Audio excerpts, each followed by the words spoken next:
Welcome back to the Demon Slayer Gaming channel. We're going to be continuing our Final Fantasy XIV Dungeon Guide series today. We're going to be taking a look at the Endwalker Dungeon, the Aitiascope.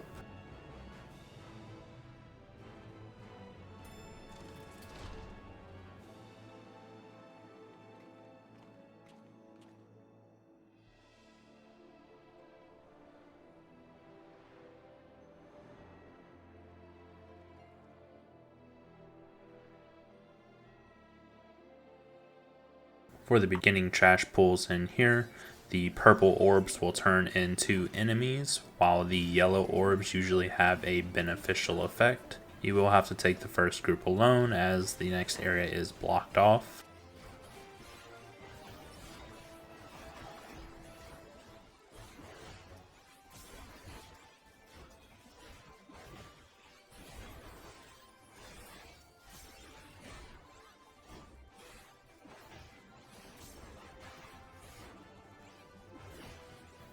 For the first couple groups, there shouldn't be any AoE abilities you need to worry about, so just make sure you're rotating your tank cooldowns appropriately to manage the damage coming in, and that should be all you need to worry about.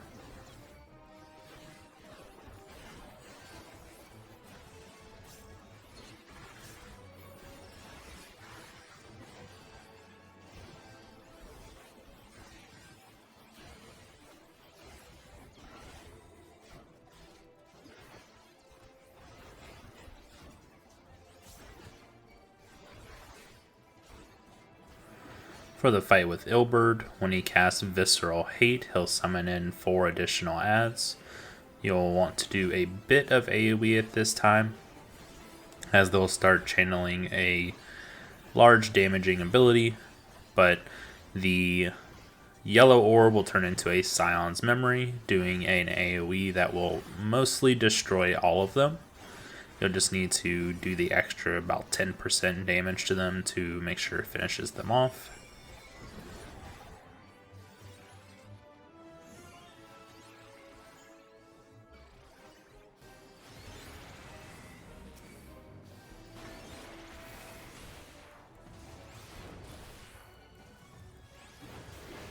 For the first boss, Frustration will be party-wide damage that just has to be healed through.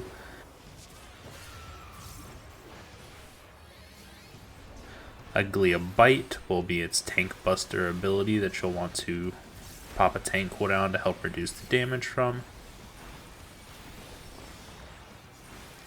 When it moves to the center of the room and casts Aglia Climb, he'll then do an AoE in the portions of the room with the glowing tentacles, so you'll want to move to the sides that are not glowing. He'll then do Aglia Climb again with the alternate tentacles.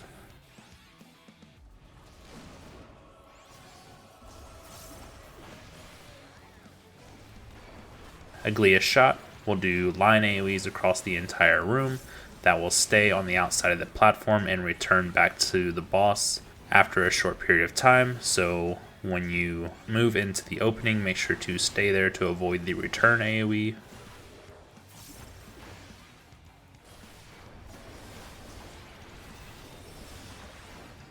OD et Amo will do 2 large circular AoEs followed by a group up AoE. So you'll want to move out of these and then group up on your party member to split the damage. You will then need to move out of the large cone AoE called Disparagement.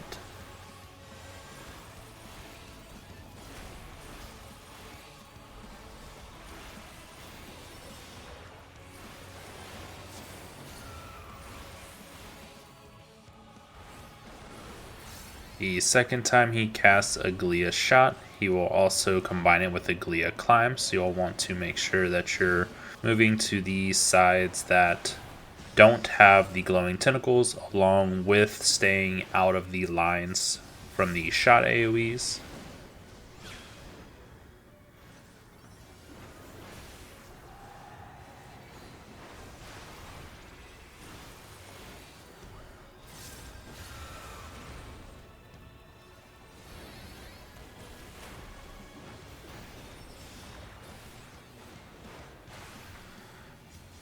OD et Amo will do the same circular AoEs combined with group up AoE, but this time he'll follow it up with the Aegia's Climb. So you'll need to rotate into the open portions of the arena.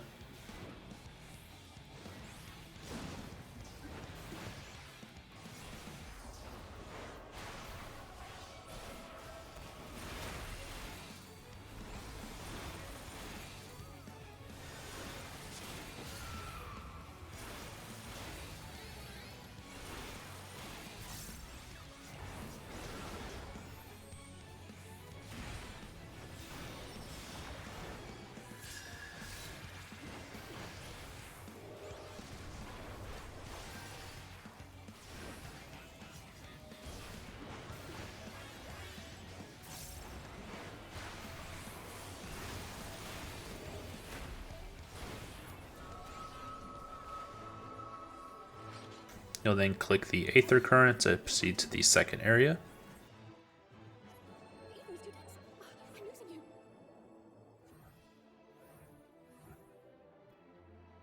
For the second area, you can pull the first couple groups to the yellow orb, as it will do AoEs to help you kill them.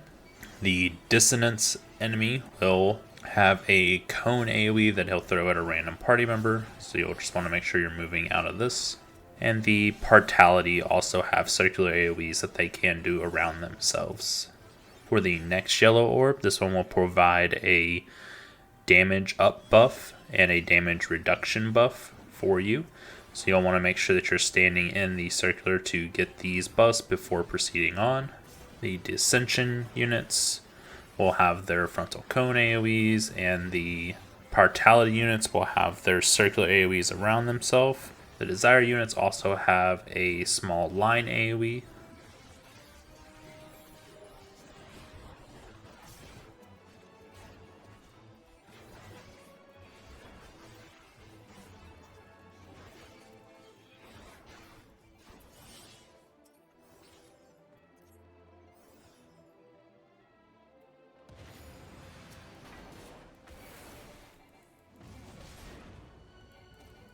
For the second boss, Tartarian Impact will do party-wide damage, so it just has to be healed through.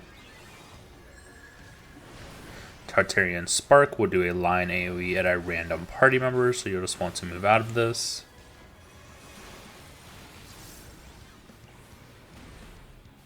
When he jumps to one side of the platform and begins casting Vexillatio, he will cut off the outside portions of the platform. He'll then start channeling Shield Skewer. You'll want to move towards the crystals that are not glowing, as when he finishes absorbing them, they will disappear, and you'll be able to move out of the center of the platform before he charges across. After this, he'll teleport back to the center of the platform, and most likely cast Anvil of Tartarus, which will be his Tank Buster ability.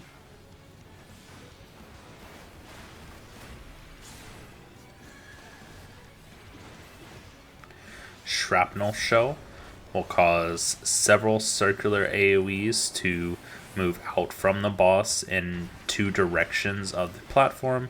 They will then spread out in several large circular AoEs, so you'll just want to make sure you're grouping up in the quadrants of the arena that the AoEs do not go to.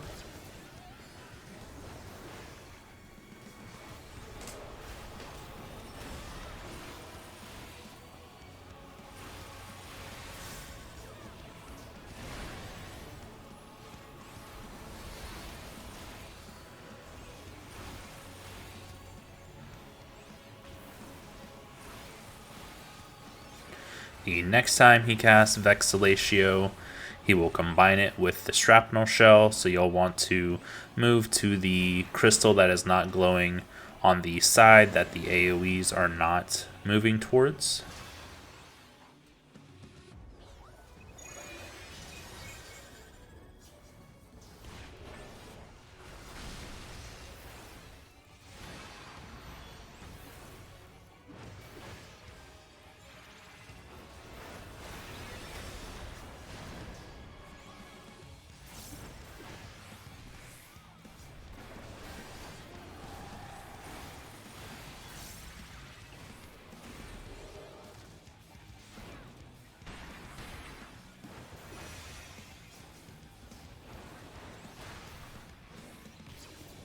The third shrapnel shell will be combined with several Tartarian sparks, along with Anvil of Tartarus.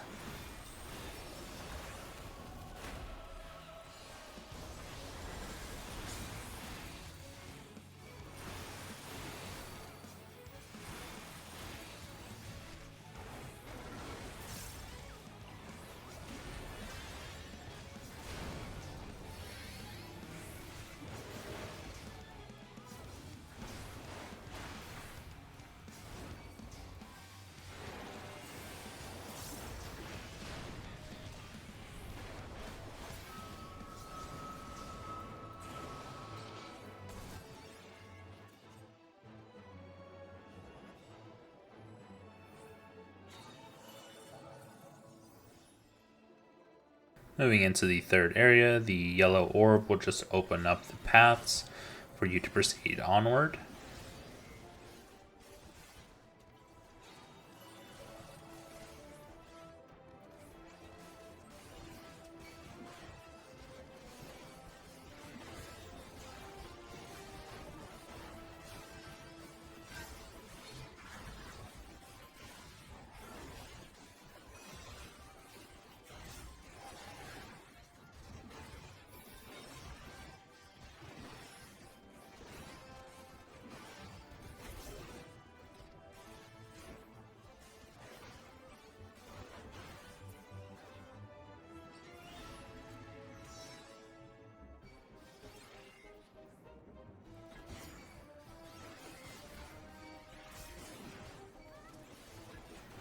For the final group, the Sinking Regret has a very large cone AoE that he'll throw at random party members, so you will need to move around him to avoid this.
For the third and final boss, he'll be put against Amon the Undying.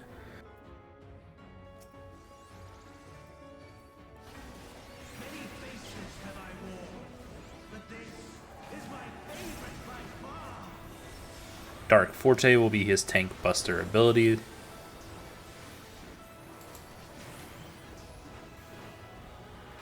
Thundaga Forte will do a large proximity-based AoE in the center of the platform that will do cone AoEs that extend out from it.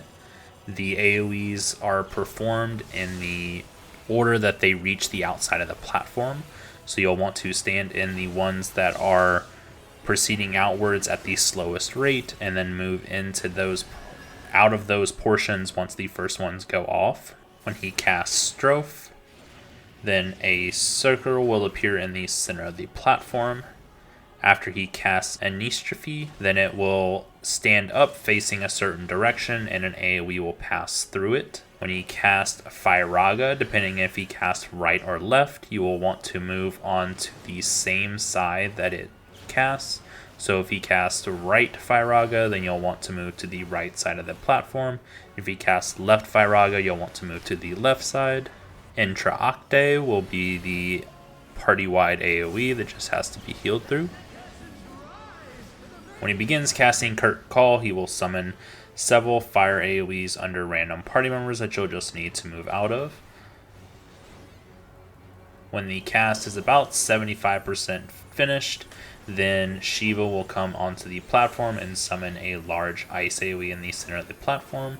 You will need to get behind this ice AoE before Curtain Call finishes casting, or it will one-shot you.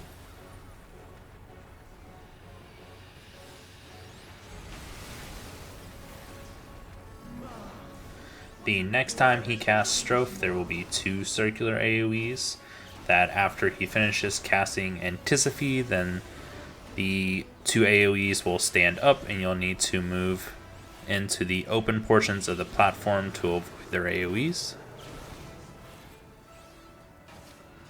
After this, he'll follow it up with Fire Raga, which again you'll want to be on the same side as he is casting it on.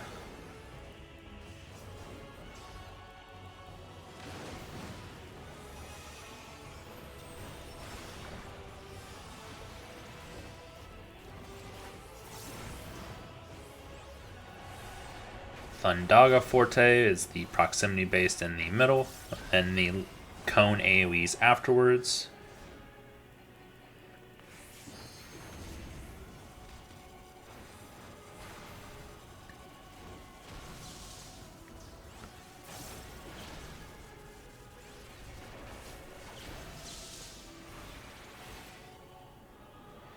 I'll follow this up with another Firaga and Intricate.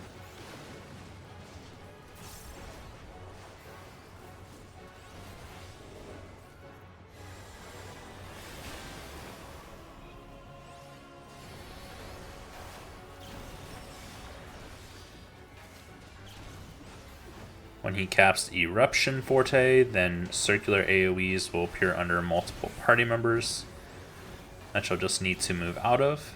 And he'll follow this up again with a few more Firagas.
And this should be it for the Aitiascope.